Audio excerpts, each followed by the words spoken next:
이 작가는 독하다. 이 작가는 거칠다. 이 작가는 솔직하다. 이 작가는 눈치가 없다. 그는 할 말은 한다. 할 말은 한다. 정치 오타쿠 이 작가의 독설. 뉴스 정면 승부.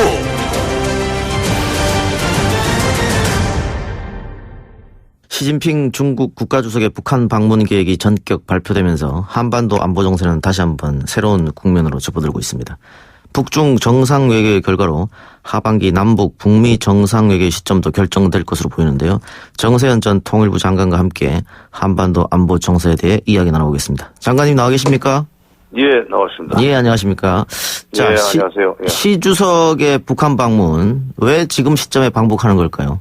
시기적으로는 28구인가요? 28일, 9일 이틀 동안 오사카에서 열리는 G20 회의에서 트럼프 대통령을 어차피 만나게 돼 있잖아요. 시진핑 주석이. 예. 그때 트럼프 대통령이 시 주석에게 할 무역 문제와 관련된 압박. 이걸 피해 나가는 카드를 하나 개발하는 차원에서 급작스럽게 시진핑 주석이 평양을 가려고 했던 것 같습니다. 예. 지금 시진핑 주석의 방북에 대해서 기대도 있고 우려도 있는 것 같습니다. 장관님은 어느 쪽에 더 방점이 있다고 보십니까? 북한으로서는 지금 미국의 일방적인 대북 압박을 피해간다 그럴까 그것을 완화시키는 좋은 카드이긴 한데 우리로서는 남북 정상회담을 할 수 있는 기회라고 할까? 시간. 이걸 좀 뺏기지 않았어요. 사실은 한미 정상회담 하기 전에 남북 원포인트라도 남북 정상회담을 하고 거기서 미국과 북한 사이에 다리를 놓을 수 있는 여러 가지 타협안을 좀 만들어낸 뒤에 트럼프 대통령을 만나서 김정은 위원장과의 그 만남에서 이런 좋은 결과가 나왔으니 한미 정상회담 외에 북미 정상회담을 빨리 좀 열어라 이렇게 얘기를 할 수 있어야 되는데 그 기회는 현재로서는 가능성이 많이 떨어지지 않았나. 물론 원포인트 정상회담이기 때문에 판문점에서 한다면은 21일 이후에도 못할 건 없습니다. 북한의 결심만 쓴다면. 그러나 북한이 그런 회담을 연이어서 준비할 수 있을지 그거는 과거의 경험으로 볼 때 조금 북한한테는 무리일 것 같아요. 그러니까 우리로서는 좀 손해가 생겼고 손해가 있고 북한과 중국으로서는 각각 서로 윈윈을 했다고 그럴까. 미국을 상대로 한 협상 전략 차원에서. 그러니까 청와대에서 트럼프 방한 전에 그 남북 정상회담이 불가능한 것은 아니다 이렇게 얘기했는데 지금 북중 회담이 잡혔기 때문에 시기적으로는 어려울 것이다 이렇게 보는 것이죠. 그렇죠. 그러니까 이낙연 총리도 그동안에 남북 간에 물밑 접촉이 있었다는 걸 이제 말씀을 하셨는데 문 대통령은 그런 구체적인 얘기는 안 하시고 남북 정상회담이 북미 정상회담, 한미 정상회담이 열리는 것이 좋다는 당이론적인 이제 얘기만 했죠. 그런데 지금 중국이 자기네 필요해서 갑자기 치고 들어오니까 북한으로서도 나쁘지 않아서 2021 이날을 자기들 편의대로 써버린 거죠. 그런데 지금 청와대 이야기를 들어보면요. 그 시진핑 주석의 방북을 우리도 알고 있었다 이런 얘기를 하거든요. 그러니까 아마 G20 회의에서 한중 정상회담을 하려고 논의를 했었던 것 같은데 그때 아마 북한을 방문한다. 원칙적으로 방북을 지금 해줘야만 됩니다. 시진핑 주석은 지난번에 그 김정은 위원장이 중국에 3번이나 가지 않았어요? 그것도 물론 대미 전략 차원에서 가기는 했지만 그렇기 때문에 금년번은 가져야 되는데 북한으로서는 구구절도 있고 여러 가지 날짜가 있지만 작년에도 그걸 못 갔죠. 작년에는 거기 지금 이 시점에 하리라고는 지금 저는 생각을 못했을 거예요. 한중 간에도 그건 물밑껴서 그런 일종의 교감은 했겠죠. 그러나 딱 2021이다 이거는 난 몰랐을 것 같은데요. 그런데 어쨌든 중국도 북한이 핵을 안 갖는 게 좋은 거 아니겠어요? 중국도 북한이 핵을 안 가지는 게 좋겠다고 생각합니다. 물론이죠. 근데 중국도 북한이 핵을 갖지 않는 것을 바라지만 문제는 핵을 포기시키는 방법론 면에서 중국은 대표적으로 미국이 북한의 합리적인 우려, 말하자면 체제 그 불안 내지는 미국의 대북 군사적 공격 가능성 이런 합리적 우려를 해소해 줘 가면서 북한의 핵을 뺏어야 된다 하는 입장입니다. 예. 반면에 미국은 그걸 확실하게 얘기하지 않으면서 비핵화만 자꾸 요구를 하니까 목적은 같은데 방법론에서 큰 차이가 있죠. 미국과 중국 사이에. 예.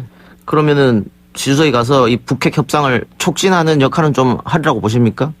그러나 북핵 문제와 관련해서 촉진을 하려면은 결국 그 시진핑 주석이 북한한테 김정은 위원장한테 할 수 있는 얘기에 내용에 한계가 있죠. 일방적으로 선비핵화하라고 할 수도 없고. 예. 그다음에 미국이 합리적인 우려를 불식해줘야 된다는 얘기는 미국한테 할 얘기죠.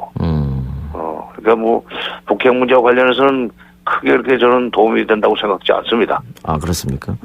그 지금 한국과 미국 북핵 협상 수석 대표인 이도훈 외교부 한반도 평화교섭본부장하고 스티븐 비건 미 국무부 대북 특별대표가 19일 워싱턴에서 북핵 수석 대표 협의한다고 하는데 여기서 뭔가 조금 우리 멈춰져 있던 이 비핵화 또 협의 이 시계가 좀 다시 돌아갈 거라고 보여주시면 어떻습니까? 글쎄요, 뭐 미국이 그러면 북한이 요구한 대로 하노이에서 보여줬던 셈법 말고 다른 셈법으로 문제를 풀어보겠다는 쪽으로 이제 입장을 전환했다면은 의미 있는 협의가 이루어지고 합의도 나올 수 있겠지만, 예. 그게 아니고 뭐 똑같은 소리 한다면은 그 괜히 뭐 비행기값만 없어지는 거지 뭐. 예. 자, 북한과 중국의 정상회담 발표되면서 우리 정부가 외교적으로 소외됐다 이런 지적도 있던데 동의하십니까? 뭐 소외됐다기보다는 손해가 막심해졌죠. 손해가 크다. 예. 북한과 중국의 정상이 만난다. 그러면 미국 정부도 당연히 신경을 많이 쓸 수밖에 없을 텐데요. 미국 정부한테 지금 함부로 보지 마. 북한으로서는 예. 당신이 일방적으로 나를 이렇게 밀어붙여가지고 굴복하는 식으로 비핵화를 시키려고 그러는데 난 그렇게 안 할 뿐만 아니라 당신네가 그런 식으로 나온다면은 중국이 뒤에서 그걸 나를 버텨줄 거야. 이 메시지예요 지금. 그 메시지 주는 것이다. 네. 혹시 내년 재선에 영향을 줄 수도 있다. 우리가 이런 메시지도 있을까요? 트럼프의 재선. 근데 이제 금년 하반기에 트럼프 대통령이 비핵화를 위해서 북한의 합리적인 우려 이걸 불식시켜주는 북미 관계 개선과 평화체제 구축입니다만은 그런 것을 조금이라도 그 북한의 요구를 들어주면서 비핵화 프로세스가 시작이 되면은 대선에 긍정적으로 영향을 미칠 수 있죠. 그러나 이번 그 시진핑 주석의 방법은 트럼프한테도 마이너스입니다. 트럼프한테도 마이너스다. 예. 지금 어쨌든 그래도 북한에서 다른 사람들은 다 비난하고 욕을 해도 트럼프 대통령에 대해서는 비난을 자제하고 있지 않습니까? 그런 거 봤을 때는 예. 네, 그건 트럼프 대통령도 김정은 위원장이 소위 그 링 밖으로 나가지 않도록 하기 위해서 여러 가지로 찬사를 내보내고 있잖아요. 또 둘이 똑같은 입장이죠. 예. 그렇다면은 그러니까. 그 희망은 좀 아직 남아있다 이렇게 볼 수 있는 네, 거예요. 아직은. 왜냐하면 미국의 대통령이 지금 판을 깰 생각이 없다는 것은 김정은 위원장한테도 희망적인 일이고 예. 우리한테는 그것도 마찬가지로 희망적인 일이죠. 김정은의 친서에는 어떤 내용이 들어가 있었을까요? 아이고 그것까지는 제가 모르겠습니다. 그러나 미국이 셈법을 바꾸기 전에 북한이 셈법을 바꾸겠다는 그런 얘기는 없을 거고 예. 다시 만나기를 기다린다. 그다음에 저는 아마도 그 시간적으로 볼 때 그날 6.12 직전에 보내지 않았어요? 예. 작년 싱가포르에서 우리가 만나가지고 참 좋은 합의를 했다. 그때로 돌아가자. 말하자면 돌아오라 소란테로가 아니라 돌아오라 그 싱가포르로.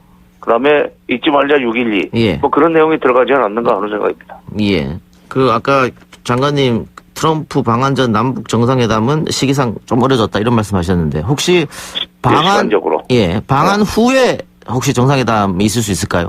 방한 후에 정상회담도 뭐 못할 건 없죠. 왜냐하면 이제 한미 정상회담에서 어떤 메시지가 나가느냐에 따라서 남북이 다시 만나가지고 다시 무슨 조율을 한 뒤에 그거를 미국한테 전달해줌으로 해서 그게 북미 정상회담을 이길 수 있도록 역할을 할 수 있는 가능성은 있죠. 아직도. 그러면 트럼프 방한 때 뭔가 성과가 있어야겠네요. 예를 들면은 뭐 김정은한테 줄 선물이 조금이라도 있다든가. 그렇죠. 선물이 있어야 되는데 예. 미국의 지금까지 외교 스타일로 봐서는 먼저 그렇게 선물 잘 안 내놓을 겁니다. 아니, 자기들을 내놓지 않고 상대편에게만 계속 내놓으라고 하면 협상이 되겠습니까? 아니 원래 강대국들이 그래요. 예. 아까 이낙연 총리 이야기 살짝 하셨는데요. 물밑대화 이야기를 했습니다. 어느 정도 선에서 물밑대화가 이어지고 있을까요? 뭐 혹시 특사 파견 이런 거는 불가능할까요? 우리가 예. 북쪽에 예. 글쎄 특사 파견 하려면 이제 정상회담 관련해서 뭐 최종적으로 실무적인 물밑 접촉만 가지고는 도저히 매듭을 풀 수 없은 그런 문제. 네. 그런 문제가 불거지면 특사를 보내서라도 최종 결단을 내리고 남북 정상회담으로 넘어갈 수는 있겠지만 그게 물밑 대화가 어느 급에서 이루어졌는지 그리고 물밑 대화에서 그냥 의례적인 얘기만 주고받았는지 아니면은 심각하게 얘기를 주고받으면서 최종적으로 특사급에서 매듭을 줘야 될 일이 있는지 그건 제가 모르니까 뭐라고 단정적으로 말씀 못 드리겠습니다. 예. 그런데 개성공단 기업인들의 방북 문제도 그렇고요. 또 대통령이 여러 번 김정은 위원장에게 달려있다, 북한에게 달려있다, 남북 정상회담 관련해서. 그런데 북한이 지금까지 계속 묵묵부답이거든요. 그런 이유는 어디에 있다고 분석하세요? 뭐 개성공단이라든가 금강산 관광 관련해서 미국의 허락을 받고 하려고 그런 게 못마땅하죠. 김정은 위원장으로서. 예. 그러니까 남북 정상회담 그런 것도 결단도 못 내리는 남한 대통령과 만나는 것이 무슨 의미가 있겠느냐. 예.